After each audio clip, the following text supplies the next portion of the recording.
Budaya dan indigenous psychology.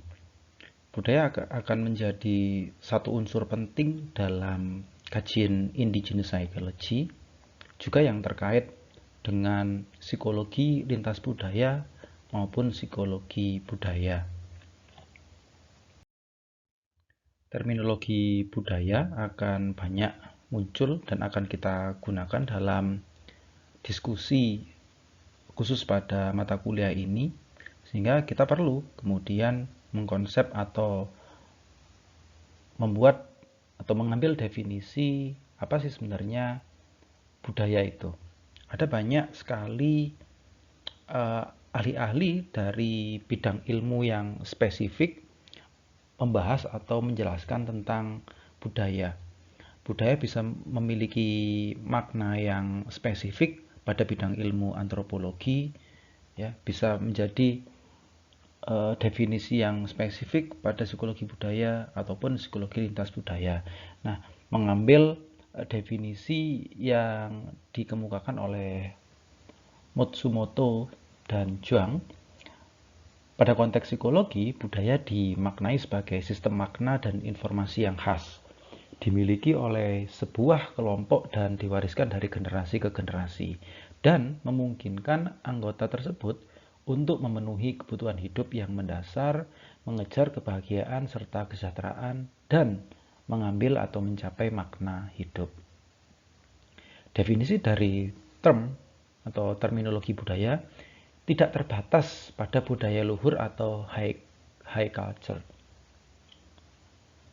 Psikologi indigenous berfokus pada kajian perilaku serta proses berpikir manusia dalam bingkai konteksnya yang di dalamnya termasuk budaya.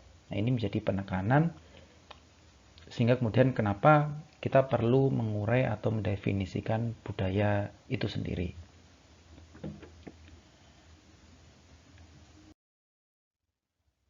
Ada banyak kebingungan yang sangat mungkin muncul pada beberapa pihak tentang perbedaan antara psikologi indigenous, psikologi budaya, ataupun psikologi lintas budaya.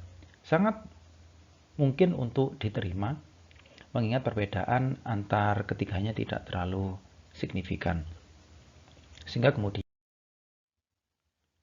untuk memudahkan apa sih perbedaan di antara ketiga aliran ataupun perspektif psikologi yang kemudian merangkumnya.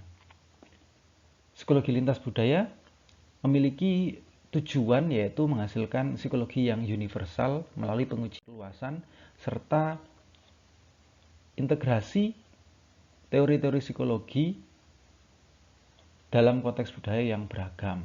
Pada psikologi budaya, tujuannya adalah menghasilkan sistem pengetahuan yang terikat secara budaya dengan mengembangkan teori dalam dan antar budaya yang spesifik. Pada psikologi indigenous menghasilkan psikologi indigenous yang monokultural dan lintas budaya, dan apabila memungkinkan mencapai atau mendapatkan psikologi yang universal.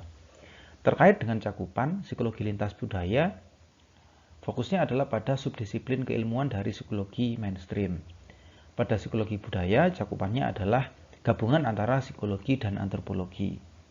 Pada psikologi indigenous, melibatkan psikologi budaya dan lintas budaya, serta psikologi mainstream maupun non-mainstream. Fokus dari psikologi lintas budaya menekankan telaah tentang kesamaan dari perilaku dan psikologis daripada perbedaannya. Sedangkan psikologi budaya fokusnya adalah pada penekanan telaah tentang perbedaan perilaku dan psikologis daripada kesamaannya. Namun psikologi indigenous tidak memiliki preferensi yang khusus. Keduanya bisa atau memungkinkan untuk diterima. Berdasarkan orientasi teoritis, psikologi lintas budaya itu mengarah pada model ilmu pasti, sedangkan pada psikologi budaya menunjukkan atau mengarah pada model ilmu humaniora atau ilmu budaya. Psikologi lintas budaya memiliki manifestasi perilaku merupakan indikasi adanya model psikologis yang universal, sedangkan psikologi budaya manifestasi perilaku mewujud tersendiri, ya, memiliki wujud tersendiri. Pada psikologi lintas budaya, budaya dan perilaku dianggap berbeda. Ya. Perbedaan anggapan adanya budaya dan perilaku ini kemudian mengarah pada perspektifnya terhadap adanya variabel yang berbeda. Ya. Apakah kemudian variabel budaya menjadi variabel terikat atau menjadi variabel bebas?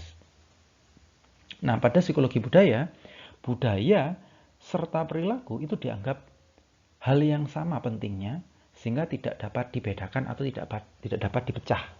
Ya. Proses psikologis perilaku dan struktur dari psikologi lintas budaya itu konsepnya terpisah, unik dan berdiri sendiri, sedangkan pada psikologi budaya merupakan satu kesatuan yang utuh. Nah, senada dengan poin sebelumnya.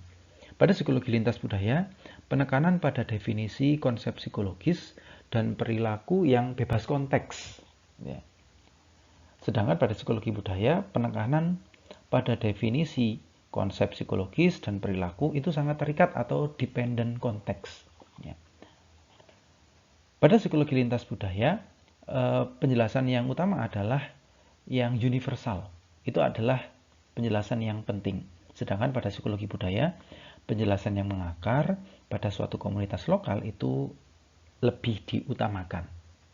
Nah, di sini secara umum yang kita bisa dapatkan adalah pada psikologi lintas budaya, sifat universalitas itu diutamakan, ya, ditekankan, bebas konteks, ya, menganggap bahwa budaya dan perilaku itu adalah sesuatu yang terpisah, nah, gitu ya, dan berdiri sendiri. Sedangkan pada psikologi budaya itu menekankan pada akar yang partikular dari setiap komunitas lokal, dan itu sangat penting sehingga kemudian manifestasinya ditunjukkan oleh budaya dan perilaku itu merupakan hal yang satu, hal yang utuh. Nah, gitu ya. Sehingga tidak bisa dipisahkan. Dan itu terikat pada konteksnya. Bahwa sangat mungkin budaya A dan budaya B meskipun masih dalam satu kawasan yang sama, mereka akan memunculkan perilaku yang khas, ya, berbeda atau terikat dengan konteks. Nah, pada psikologi indigenous, baik kedua model, ya, yang dimiliki oleh psikologi lintas budaya dan psikologi budaya itu dapat diterima, termasuk cara pandang di setiap kekhasannya. Berdasarkan perspektif metodologis psikologi lintas budaya, maka tujuannya adalah melakukan perbandingan lintas budaya. Pada psikologi budaya, analitis yang monokultural dan lintas budaya. Pada psikologi lintas budaya, kesetaraan lintas budaya dari konsep atau konstruk diasumsikan sebagai dasar pertimbangan, sedangkan psikologi budaya, asumsi tersebut tidak dibangun. Terkait dengan etik dan emik dari metode penelitian, psikologi lintas budaya lebih mengutamakan strategi etik. Pada psikologi budaya, yang diutamakan adalah strategi emik. Kita akan bahas etik dan emik ini di bahasan selanjutnya. Penekanan pada metode, lintas budaya mengutamakan kuantitatif, sedangkan psikologi budaya mengutamakan kualitatif atau interpretatif. Pada konteks perspektif peneliti, pada lintas budaya, peneliti sebagai pengamat, ya, dengan pengaruh kecil dan bahkan tidak memiliki pengaruh terhadap suatu fenomena yang diteliti. Sedangkan pada psikologi budaya, peneliti sebagai pengamat sangat mungkin memberikan pengaruh terhadap suatu fenomena yang sedang diteliti. Kenapa? Karena mungkin juga si peneliti merupakan masyarakat atau bagian dari komunitas lokal yang sedang diteliti. Sehingga kemudian peneliti sangat mungkin memiliki pengetahuan awal dari apa yang sedang diteliti. Berbeda dengan yang dilakukan pada psikologi lintas budaya, di mana peneliti bahkan tidak memiliki pengaruh atau tidak memiliki pengetahuan yang cukup pada fenomena yang sedang teliti. Terkait dengan konsep, pada psikologi lintas budaya itu ditentukan oleh peneliti atau pakar, sedangkan pada psikologi budaya konsep itu ditentukan oleh aktor sebagai agen pilihan yang memiliki karakter bahwa agen tersebut memiliki sudut pandang yang khas atau asli pada konteks di mana perilaku itu muncul. Terkait dengan sampling, psikologi lintas budaya, sampling mewakili suatu kelompok atau merepresentasikan karakteristik dari kelompok, sedangkan psikologi budaya, partisipan atau informannya yang menjadi target wawancara atau pengamatan itu memiliki informasi mendalam. Nah, biasanya bisa didapatkan atau mencapai hasil yang maksimal itu dengan menggunakan teknik in-depth interview. Terkait dengan subjek, ya, psikologi lintas budaya, subjek sebagai sumber informasi, ya. Namun pada psikologi budaya, partisipan atau penduduk lokal, ya, komunitas lokal itu dianggap sebagai objek interaksi atau pengamatan. Nah, sifatnya interaktif di antara peneliti dengan partisipan. Nah, lalu bagaimana dengan psikologi indigenous? Ya, di antara perbedaan antara psikologi lintas budaya dan psikologi budaya, kedua perspektif metodologis itu bisa digunakan bersamaan, bergantian, ataupun beriringan. Nah, itu yang memungkinkan akomodasi tercapainya pengetahuan yang indigenous.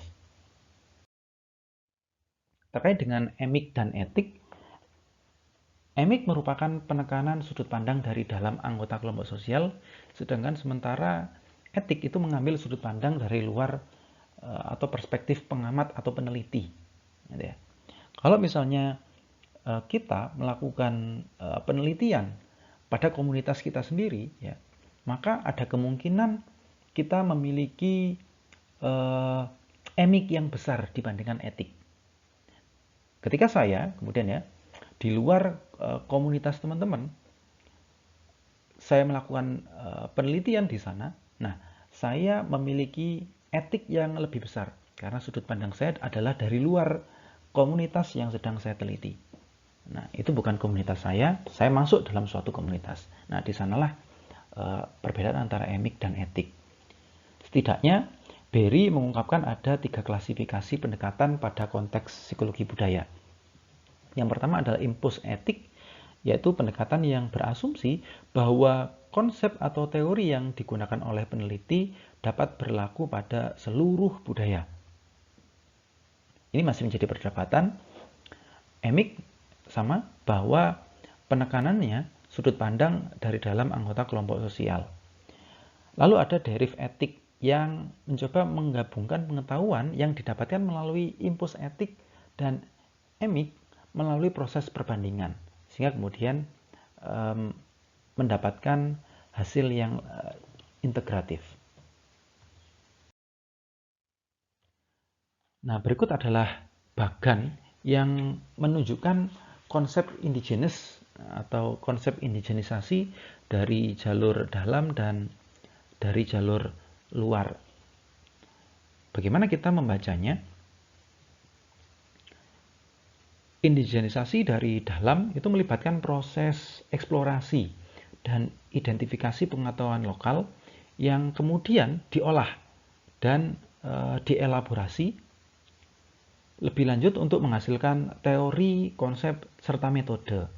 Sehingga indigenisasi dari dalam itu menempatkan konteks budaya lokal sebagai sumber dari sebuah konsep atau teori. Nah, gini. Membacanya dari kiri ke kanan ke sini. Nah, indigenisasi dari jalur dalam, ya, menekankan tadi bahwa konteks budaya lokal itu sebagai sumber dari konsep atau teori. Nah, berbeda dengan indigenisasi dari luar yang merupakan proses asimilasi serta indigenisasi konsep dari luar konteks budaya ke dalam konteks budaya tertentu itu melalui serangkaian proses adaptasi, penyesuaian, dan penerjemahan konsep sehingga dapat diterapkan pada konteks yang indigenous. Pada model indigenisasi dari luar, sebuah konsep atau teori psikologi tidak diasumsikan berlaku universal. Seorang peneliti harus melakukan modifikasi dan melakukan penyesuaian sehingga teori yang akan digunakan itu dapat diintegrasikan dengan pengetahuan budaya lokal yang sudah ada. Nah, lalu aspek-aspek yang ditemukan atau didapatkan dapat diverifikasi di seluruh budaya yang dianggap sebagai salah satu konsep yang berlaku secara universal dan lintas budaya. Sehingga pada perspektif indigenisasi dari luar, budaya lebih ditempatkan sebagai penerima dari sebuah konsep atau teori. Nah, itu bedanya dengan indigenisasi dari jalur dalam. Pertanyaannya adalah, kenapa dengan universalitas psikologi mainstream dan partikularitas dari psikologi indigenous, setidaknya ada postulat atau dalil dari fondasi psikologi sebagai bidang ilmu, bahwa setidaknya ada universalitas psikologis manusia di mana atribut mental yang dimiliki bersama ya di seluruh manusia di bumi ini dari beragam latar belakang yang tidak mengalami kerusakan otak. Sehingga kemudian muncul kritik bagaimana psikologi indigenous dapat memenuhi postulat ini. Karena postulat adalah menjadi salah satu fondasi agar psikologi dapat diterima di berbagai budaya dan juga negara yang beragam. Adapun kritik sebenarnya yang muncul kemudian ditujukan pada ilmuwan-ilmuwan ataupun pengguna riset psikologi mainstream, yaitu adanya overgeneralisasi. Sumber data atau partisipan riset yang menghasilkan teori-teori psikologi mainstream saat ini itu sebenarnya mayoritas diperoleh dari partisipan yang berlatar belakang kulit putih atau orang Amerika dengan ras Anglo-Saxon. Dipertegas bahwa 99% artikel ilmiah internasional yang berasal dari riset-riset negara barat ini sangat tidak mungkin diterapkan hasil-hasil riset tersebut pada masyarakat di luar partisipan yang sedang diteliti. Kenapa? Ya karena sangat memungkinkan perilaku yang khas ya pada budaya-budaya non-Amerika itu tidak bisa dijelaskan oleh teori-teori psikologi mainstream. Nah, masalah utamanya adalah pada riset-riset tersebut itu sebenarnya tidak proporsional. Bahwa teori yang muncul itu adalah teori-teori yang didapatkan dari penelitian melibatkan partisipan negara barat, dalam hal ini negara Eropa dan juga Amerika. Sehingga kemudian keduanya saling memberikan kritik sehingga muncul gerakan-gerakan psikologi indigenous. Kritik psikologi indigenous bermunculan bahwa psikologi indigenous sebagai jawaban atas keterbatasan psikologi mainstream, di mana kritik muncul dari pakar psikologi mainstream atau umum dan lintas budaya bahwa psikologi indigenous sebagai gerakan idiosinkratik atau gerakan yang aneh, karena bergerak ke arah berlawanan dengan globalisasi dan mengarah kepada fragmentasi, atau bahkan meragukan adanya psikologi yang indigenous, yang dimaknai bahwa indigenous di sini adalah psikologi yang muncul dan sedang berlaku mainstream saat ini.